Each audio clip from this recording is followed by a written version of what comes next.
I want you to know that we have been on a mission to blow the doors off business as usual. We have tried 3 books deep now to expose what we consider to be unconventional business best practices.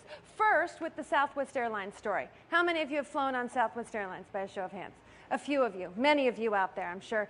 The Southwest Airlines story is an amazing story because it's about individuals at all levels within an organization who are willing to do whatever it takes to create what you are trying to create within these stores.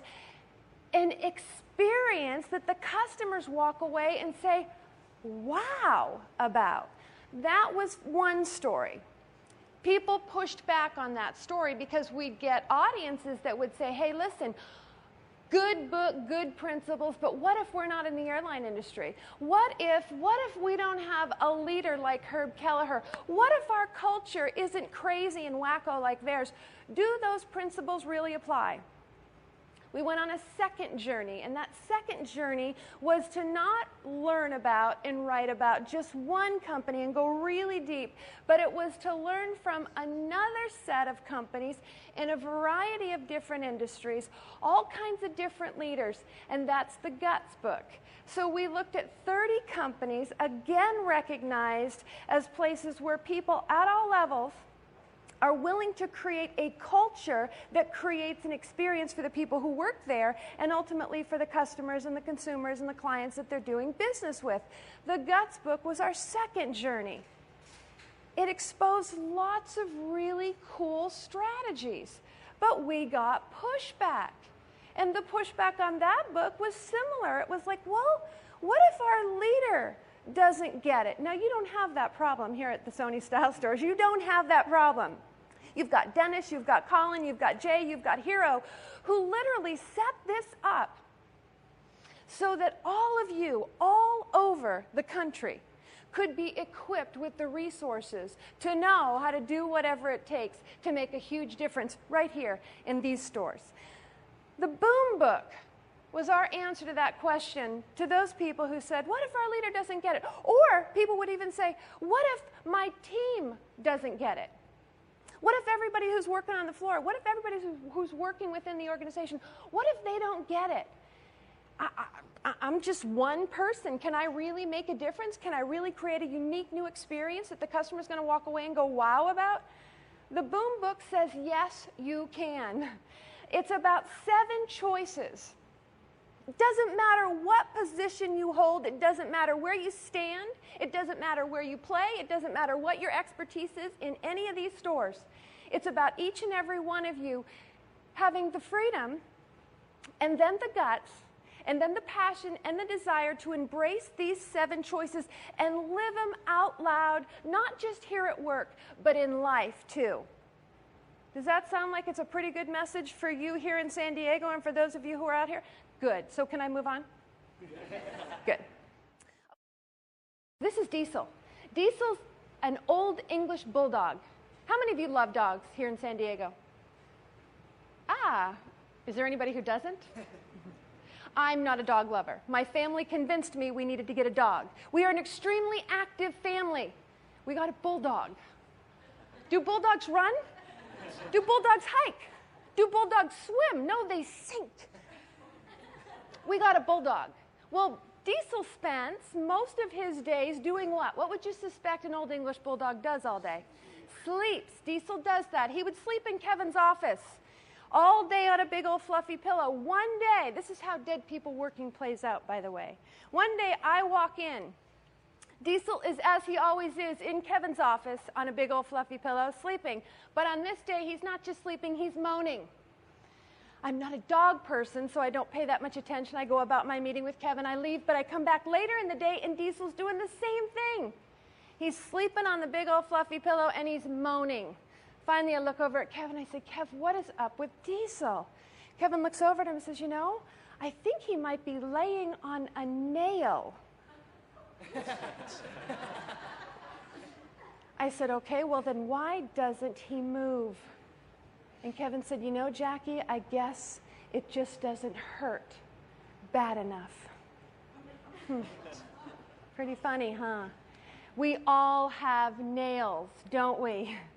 I know I've got a whole bunch of nails. What are your nails? Are your nails the fact that the consumer is highly educated more so than ever and knows as much, almost as much as you do when they walk through the door? Is your nail the fact that technology changes? Is your nail speed? Is your nail feed? Is your nail all the products that you've got to learn? Is your nail the Apple store down the street or at the other end of the mall? Is your nail the big box? Is your nail a colleague who wanders in and is a dead person working? Is your nail a boss who doesn't ask you enough and listen clearly enough? I don't know what your nails are. I know what mine are. The question is not what are your nails. This is the question. Are you moaning about your nails or are you moving? See, Diesel moaned. Tony Lapori chose to move. Everybody who we are going to talk to you about in the next hour and a half or so choose to move. Let's dive right in, because the first choice that we put in the book is be a player, not a bystander. Because at the end of the day, when you really think about it, extraordinary happens when ordinary people like you and like me step into the breach and choose to do something extraordinary. And then the guest that walks through the door is ultimately wowed by the experience. But I think the question we have to ask is, what does it look like to be a player? I mean, what does that really mean? Well, a couple thoughts. Players have a competitive focus. Would you agree with that? Mm-hmm. Right? I mean, players are there to win the game. Sargento lives to beat Kraft. Coke lives to take down who? Frito-Lay wants to beat Pringles. Sony wants to beat who? Everybody. Sony wants to beat who? Everybody. Hey, New York, I'm not sure I can hear you. Oh, they got it on mute. Sorry. The question is, when you walk through the door in the morning or in the afternoon or whenever your shift starts, do you walk through the door with that competitive focus, that warrior spirit that says, I am here to win? Players are fanatical, man. They're fanatical about making the play. Would you agree with that? Yes. Right? I mean, players want to be the cause of something, not the effect of something. Because if you think about it, to be the cause of something is to influence the outcome of the game. It's to move the needle. It's to say, I had a voice, I had a part in the outcome that we created. At the end of the day, at the end of the week, at the end of the quarter, at the end of the year. And what I want to know about you and about everybody that's watching this telecast is when you walk through the door, are you fanatical, man, about making the play? Or do you come in here and it's like, an hour and a half or two before you kind of get warmed up and really get your juices flowing? Players take the field, and when they leave the field, they leave nothing. They're spent. They give it all. Players are also passionate about being brand ambassadors. Now, I'm looking out at the audience here in San Diego, and I'm looking at you folks in New York and Chicago and around the country. You guys are all brand ambassadors. Now, if you think about it, the brand that you support is world famous, right? I mean, the beauty is you have a brand that is recognized all over the globe. That's the good news.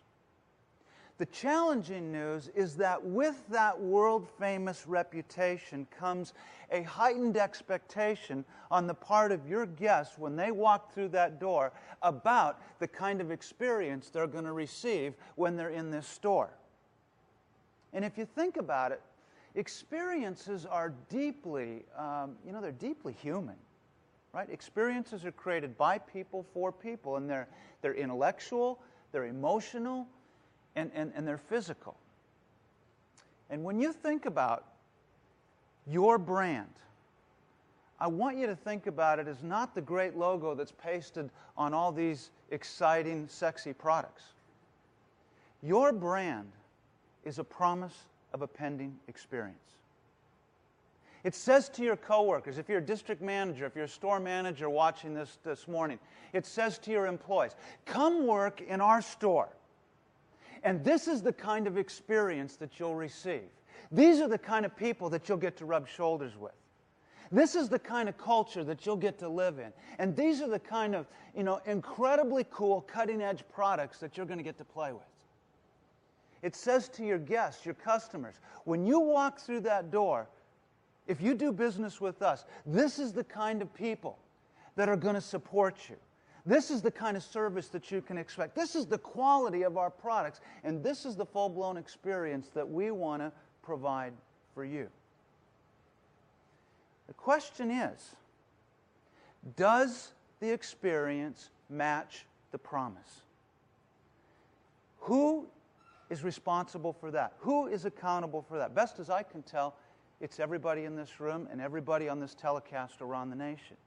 You are the one that either creates a connect or a disconnect between the promise and the experience. And Jay said it so appropriately this morning. If you think about the product differentiation, the product differentiation today gets smaller and smaller and smaller, right? I mean, no sooner than you guys come out with some new whiz-bang something, Apple is quick on your heels or somebody else is quick on your heels. So what is the major point of differentiation regarding the experience? Answer, you.